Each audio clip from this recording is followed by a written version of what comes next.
Alors que chez les femmes, le cancer du sein s'avère être le plus mortel. Il risque d'être bientôt dépassé par le cancer du poumon. Chez les hommes, c'est bien le cancer du poumon qui est la première cause de mortalité en France. Comment le dépister et le prévenir? Des réponses dans ce magazine. Chaque année en France, on dénombre plus de 30 000 nouveaux cas de cancer du poumon. Il s'agit du cancer le plus mortel chez l'homme et il est sur le point de dépasser le cancer du sein chez la femme. Dépistage, symptômes, prévention, au sommaire de ce magazine, tous les éléments pour réagir. Selon le deuxième baromètre santé des Français AXA Prévention, 6% des Français se sont fait dépister du cancer du poumon.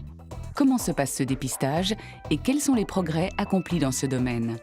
Les explications du professeur Jacques Cadranel, chef du service pneumologie à l'hôpital Tenon à Paris.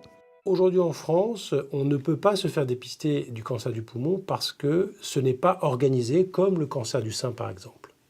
En revanche, on sait les populations à risque de cancer du poumon. La population à risque du cancer du poumon est la population qui a fumé. Il faut qu'elle ait fumé un certain nombre d'années, qu'elle soit encore fumeur et qu'elle ait un certain âge. On dit 60 ans. Les symptômes vont être ceux d'une maladie des poumons. Et en gros, c'est on va tousser, on va cracher, on va être essoufflé, on va avoir une douleur. Si dans les crachats, on a un peu de sang, il faut consulter. Le progrès essentiel récent dans le dépistage du cancer du poumon, c'est le scanner faiblement dosé.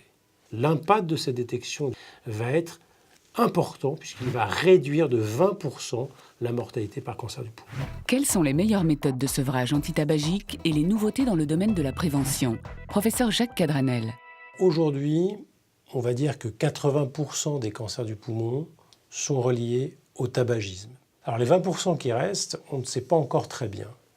On a beaucoup d'alarmes autour de la pollution atmosphérique ou des particules diesel. Comment arrêter de fumer? Essentiellement par deux grandes méthodes. La première méthode, c'est vraiment une méthode, j'allais dire, psychologique, c'est-à-dire qu'aller voir un tabacologue ou un médecin généraliste qui va essayer de voir avec vous pourquoi vous avez envie d'arrêter de fumer. Deuxième aspect, c'est de lutter contre le manque. Eh bien, c'est de donner un substitut chimique, médical. La nouveauté récente dans la prévention, c'est prendre conscience que l'on peut prévenir le cancer du poumon. Si aujourd'hui vous arrêtez de fumer, alors vous allez réduire le risque de cancer du poumon. Donc arrêtez de fumer aujourd'hui.